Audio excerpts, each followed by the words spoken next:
আসসালামু আলাইকুম বন্ধুরা, আশা করি সকলে ভালো আছেন। চলে আসলাম আরেকটি নতুন ভিডিওতে।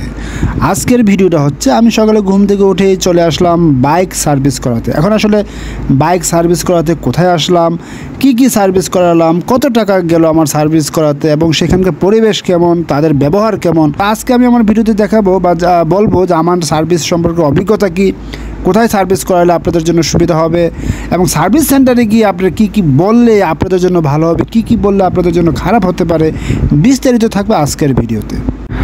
আরেকটি কথা বলে রাখি, সবচেয়ে ইন্টারেস্টিং যে বিষয় সেটা হচ্ছে বাইক সার্ভিস করাতে গিয়ে আজকে দুটি অনাকাঙ্ক্ষিত ঘটনা ঘটে গেছে।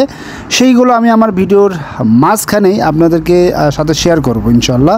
তো বন্ধুরা, যারা আমার চ্যানেলে নতুন আছেন অবশ্যই আমার চ্যানেলটিকে সাবস্ক্রাইব করে সাথে থাকুন।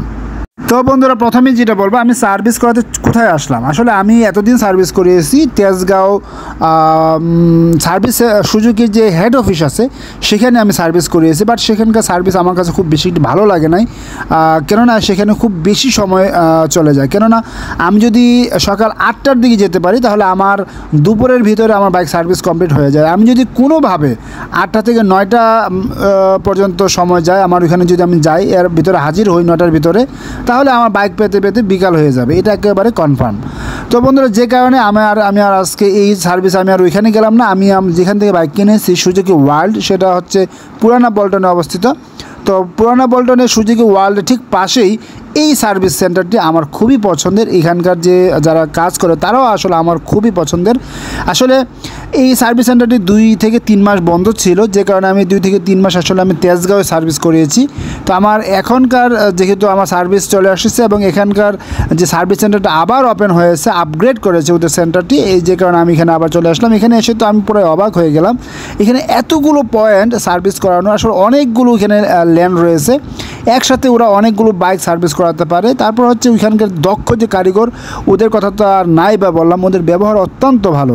আর আমি যে অনাকাঙ্ক্ষিত ঘটনার কথা বলছিলাম তার মাঝে দুটি অনাকাঙ্ক্ষিত ঘটনার ভিতরে একটি হচ্ছে আমার হেলমেটটি আসলে চুরি হয়ে গেছে।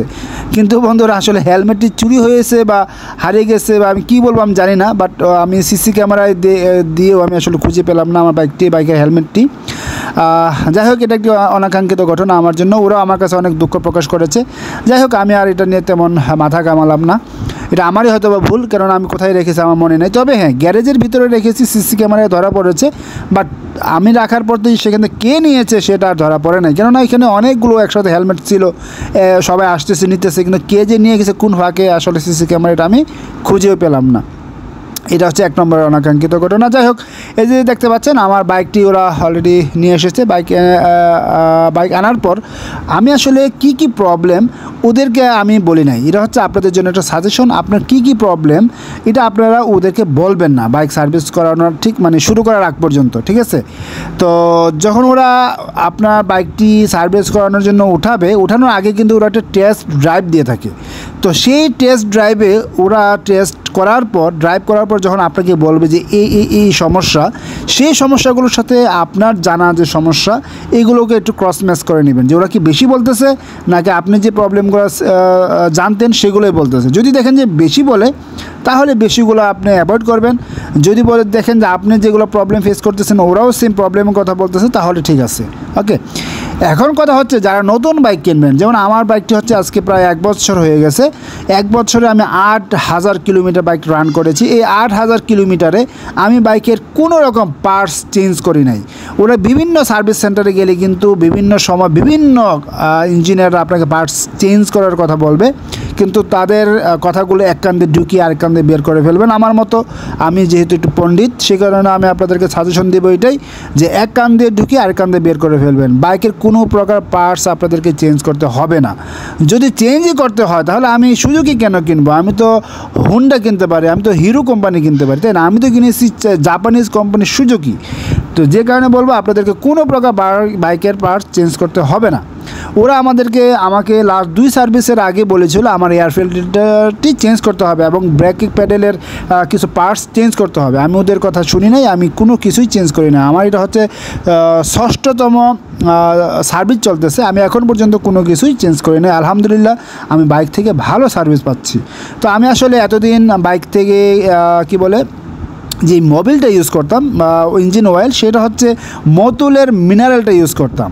কিন্তু ওরা আমাকে আজকে যেটা বললো যে মতুল সামনে থেকে আর পাওয়া যাবে না, যে কারণে আমি আজকে থেকে ইসেস্টার ইঞ্জিন অয়েল আজকের থেকে ব্যবহার করা শুরু করলাম। এবং আপনারা যেন খুশি হবেন, ইসেস্টার হচ্ছে সুজুকির একটি যে মালিক, সে মালিকের আরেকটি অয়েল কোম্পানি, যে কারণে আমার মনে হচ্ছে ও মতুলের চেয়ে এই তেলটি বা এই ইঞ্জিন অয়েলটি ভালোই হবে।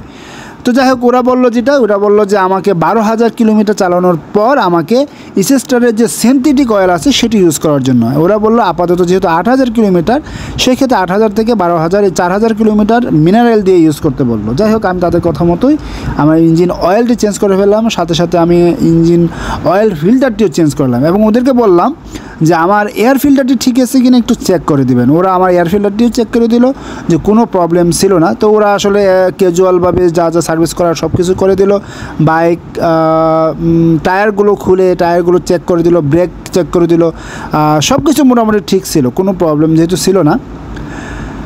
তো আলহামদুলিল্লাহ কাজ শেষ হওয়ার পরে আমাকে একটি বিল ধরিয়ে দিল। সেই বিল আসলে খুব বেশি একটি বিল আসে নাই, শুধুমাত্র ইঞ্জিন অয়েলের বিল রেখেছে। কেননা আমার যেহেতু ফ্রি সার্ভিস, সেক্ষেত্রে সার্ভিসে কোনো বিল ওরা অ্যাড করে নাই। আমার বিল আসছে মাত্র 670 টাকা। এই ইসেস্টারের যে ইঞ্জিন অয়েল, এটার দাম হচ্ছে মাত্র 670 টাকা। আর আমি ওদের আসলে স্টক ছিল না, ইঞ্জিন অয়েল ফিল্টার যে ওদের কাছে ছিল না, পরে আমি বাইরে থেকে কিনে এনেছি 150 টাকা। তাহলে আমার টোটাল খরচ হলো কত? 670 এবং 150। ওরা আমার বাইকটিকে নিয়ে সোজা চলে গেল ওয়াশরুমে, বাইকটিকে ওয়াশ করাবে। তো এই জিনিসটা আমার খুবই ভালো লাগে। আর শুধু বাইক ওয়াশই করে না, বাইক ওয়াশ করার পর ওরাকে বাইকটিকে একেবারে খুব যত্ন সহকারে বাইকটিকে ওরা মুছে টুছে দেয়। যাই হোক, আর দ্বিতীয় যে অনাকাঙ্ক্ষিত ঘটনা, সেটি হচ্ছে বন্ধুরা, আমার এই সুজুকি সার্ভিস পয়েন্টের ঠিক উল্টা পাশে দেখতেছিলাম বিশাল ধোঁয়া, মানে এলাকা একেবারে অন্ধকার হয়ে গেছে। আপনারা দেখতে পাচ্ছেন এখানে অনেক ধোঁয়া, এখন তো কমে গেছে, বাট এখানে অনেক ধোঁয়া ছিল। আসলে মজার বিষয় হচ্ছে যে এখানে যে সিকিউরিটি গার্ডরা আছে, ওদের আজকে একটি ট্রেনিং ছিল যে আসলে যদি আগুন লাগে তাহলে ওরা কীভাবে সেটিকে নিবানোর চেষ্টা করবে। তো সেই একটা ট্রেনিং ছিল। আমরা তো আসলে সবাই ভয় পেয়ে গেছি যে আগুন লেগে গেল, এত পরিমাণ ধোঁয়া ছিল। আসলে ওরা কী করে, বাইরে আগুন লাগিয়ে সেই আগুনগুলো নিবানোর জন্য যে ট্রেনিং, সেই ট্রেনিংটা ওদেরকে প্রদান করতেছিল ওদের যে ট্রেনার। তো যাই হোক, আসলে ভয়ের কোনো কারণে আমরা কিন্তু আসলে ভয় পেয়ে গেছিলাম, অনেক ভয় পেয়ে গেছিলাম। যে এলাকার মোটামুটি অনেকেই ভয় পেয়ে গেছিল, সবাই এখানে দৌড়ে চলে আসছিল যে আসলে আগুন লেগে গেছে কিনা। পরে দেখে যে না, আগুন না। তো এই হলো আমার দ্বিতীয় অনাকাঙ্ক্ষিত ঘটনা আজকের জন্যে। তো বন্ধুরা, আজকের মতো বিদায় নিচ্ছি। আমার বাইক সার্ভিস হয়ে গেছে, এখন বাসায় চলে যাব ইনশাল্লাহ। পরবর্তী নতুন কোনো ভিডিওতে আবার দেখা হবে আপনাদের সাথে।